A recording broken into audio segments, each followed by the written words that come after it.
جیسا کہ آپ سب کو پہلے بھی بتایا گیا ہے کہ ہمارے درمیان ترکی کے اتاشی موجود ہیں قونصلیٹ کے،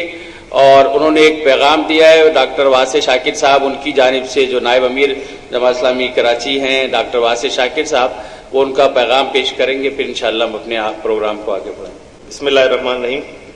کراچی میں ٹرکش قونصلیٹ کے اتاشی ہیں جو اس وقت ہمارے درمیان موجود ہیں، ان کا نام ہے ارکان انگے، اور ان کا تعلق انقرہ سے ہے، اور پچھلے 2.5 سال سے یہ کراچی کے قونصلیٹ کے ساتھ وابستہ ہے۔ اور جب جماعت اسلامی کراچی کا وفد گیا تھا تعزیت کے لیے اربکان صاحب کی، تو ہم نے اس وقت ان کو دعوت دی تھی کہ ہم کنڈولنس میٹنگ کریں گے، اس میں آپ تشریف لائیں، تو اسی حوالے سے یہاں پر تشریف لائیں۔ انہوں نے معذرت کی ہے کہ ان کو اردو نہیں آتی، تو اس لیے ان کے پیغام کا ترجمہ میں آپ کے سامنے پیش کر رہا ہوں۔ سب سے پہلی بات تو انہوں نے یہ کہی ہے کہ ہم پورے پاکستانی قوم کے شکر گزار ہیں اس بات کے کہ آپ نے ہمارے غم کے اندر شرکت کی، اور آپ تعزیت کے لیے بھی آئے، اور ایک نجم الدین اربکان صاحب کے حوالے سے ایک کنڈولنس میٹنگ کا بھی آپ لوگوں نے انعقاد کیا۔ نجم الدین اربکان صاحب کی شخصیت ترکی نہ صرف بلکہ پوری اسلامی دنیا کے لیے ایک بڑی معروف اور معزز شخصیت ہے۔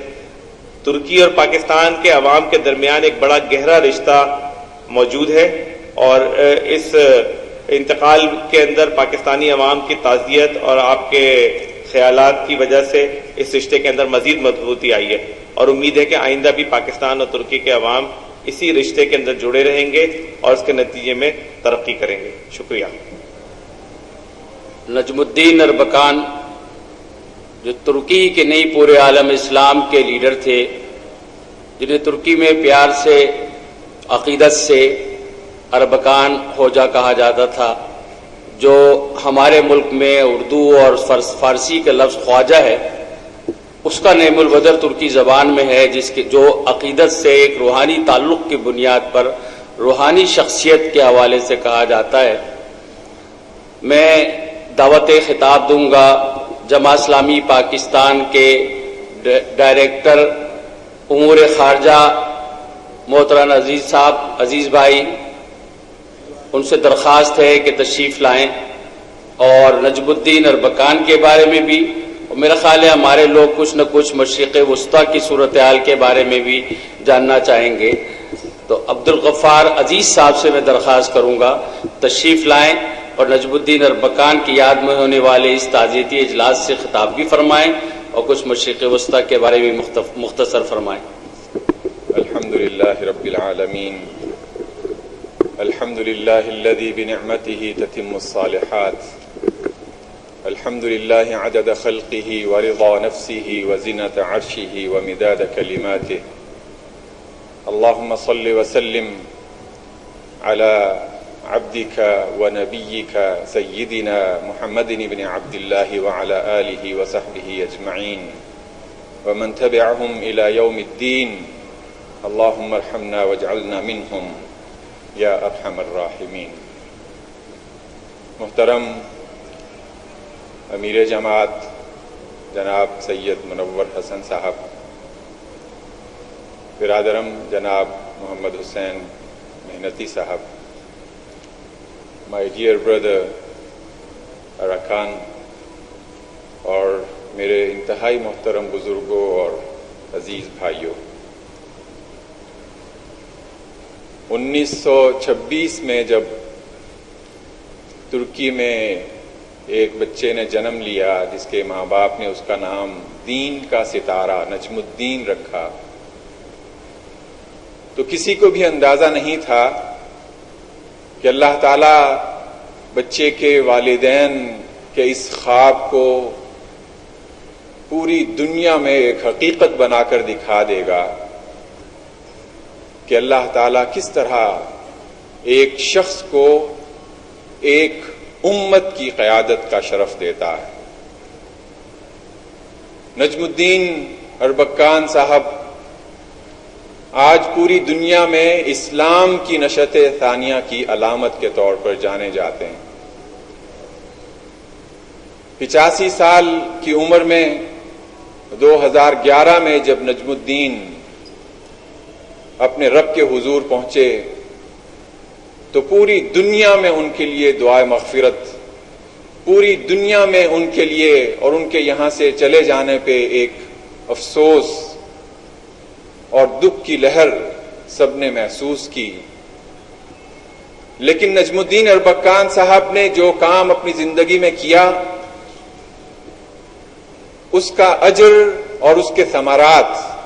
اور وہ سفر وہ انشاءاللہ ہمیشہ جاری رہے گا، اور اللہ تعالیٰ اس صدقہ جاریہ کو اپنے دربار میں قبول فرماتے ہوئے دنیا اور آخرت میں ثمربار کرے گا۔ ان کے اس دنیا سے جانے کے بعد اس وقت بھی دنیا بھر میں جہاں ان کے لیے دعائیں ہو رہی ہیں، خیر کا باعث بنا ہے اللہ کا وہ بندہ، اور اس وقت ان کے ساتھی اور ان کے شاگرد اور ان کے کارکنان دنیا بھر میں ان کے لیے قرآن خوانی کا اہتمام کر رہے ہیں، اور ان کے پروگرام کے مطابق ان کی وفات کے بعد سے لے کے جو قرآن خوانی کا یہ سلسلہ شروع ہوا ہے تو 5 اپریل تک پوری دنیا میں 10 لاکھ قرآن کریم یا 10 لاکھ دفعہ قرآن کریم ختم کیا جائے گا، اور اس طرح اپنے اس محسن کو دعاؤں کا یہ ہدیہ پیش کیا جائے گا، اور اس میں الحمدللہ پاکستان سے بھی ان کے یہ تمام بھائی ان کے ساتھ ہیں اور دعاؤں میں برابر کے شریک ہیں۔ نجم الدین اربکان صاحب اپنی تعلیم کے زمانے ہی سے دین کی اس تحریک سے وابستہ ہوئے، اور پھر پی ایچ ڈی کرنے کے بعد جب ترکی میں واپس آئے اور ان کی ساری زندگی کا آپ نے مطالعہ کیا ہوگا کہ وہ ایک انجینئر کے طور پہ اور کس طرح انہوں نے ڈیزل انجن متعارف کروایا اور اس کی کمپنی، اور وہ سارا ایک علیحدہ قصہ ہے۔ لیکن یہاں آنے کے بعد انہوں نے 1970 میں تحریک کا آغاز کیا۔ پہلے وہ وہاں کے چیمبر آف کامرس کے صدر منتخب ہوئے، اور اس وقت ان کے دیگر جو ہمجولی تھے، کلاس فیلوز تھے جو جانتے تھے انہیں، اسی وقت سے کہا کہ سیکولرزم کو یہ شخص انتہائی شدید خطرہ بن کر اس کے سامنے آئے گا۔ وہ چیمبر آف کامرس کی صدارت کی مخالفت کی، لیکن اگلے ہی سال 1970 میں جب انہوں نے ملی نظام پارٹی کی بنیاد رکھی اور قونیہ شہر سے جو مولانا روم کا شہر ہے وہاں سے انہوں نے انتخاب میں حصہ لیتے ہوئے بھاری اکثریت سے کامیابی حاصل کی، لیکن ترکی میں انہیں ایک خطرہ محسوس کرنے والوں نے 1 سال کے اندر اندر ان کی اس پارٹی کو دوبارہ بین کر دیا، اور اربکان صاحب جو اس سفر کے ذریعے ترکی کو اپنی کھوئی ہوئی اسلامی شناخت دوبارہ دینا چاہتے تھے، انہیں اور ان کے ساتھیوں کو مایوس کرنا چاہا اور ان کے سفر کو روکنا چاہا، لیکن پارٹی کو یہ بین کرنا بنیادی طور پہ ان کے اس سفر میں تیزی کا اور قوت کا سبب بنا۔ اربکان صاحب نے 1971 میں ملی نظام پارٹی پر پابندی لگنے کے بعد 1972 میں ملی سلامت پارٹی کا آغاز کیا۔ ملی نظام پارٹی پر جب پابندی لگائی گئی تھی تو اس وقت یہ کہا گیا تھا کہ 5 سال کے لیے اس پارٹی کا صدر اور اس کا کوئی کارکن، اس کا کوئی رکن، وہ نہ کسی دوسری اور سیاسی پارٹی میں حصہ لے سکتا ہے اور نہ آزاد حیثیت سے وہ سیاست کے سفر میں یا انتخابات میں شریک ہو سکتا ہے۔ لیکن ایک ہی سال کے اندر اربکان صاحب نے ایک نئی پارٹی کی بنیاد رکھی، اور آپ جانتے ہیں کہ بالآخر ملی سلامت پارٹی پر بھی پابندی لگا دی گئی۔ ملی نظام پارٹی پر جب پابندی لگی تو اس وقت پارلیمنٹ میں ان کے 3 ارکان تھے، اور جب اگلے سال انہوں نے نئی پارٹی کی بنیاد رکھی اور ملی سلامت پارٹی کے تحت انہوں نے اپنے کام کو منظم کیا،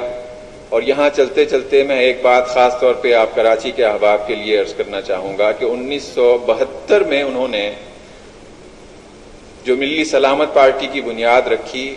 تو اس کے ساتھ ہی 1973 کے آغاز میں انہوں نے اپنا ایک روزنامہ اخبار ملی گزٹ کے نام سے جاری کیا۔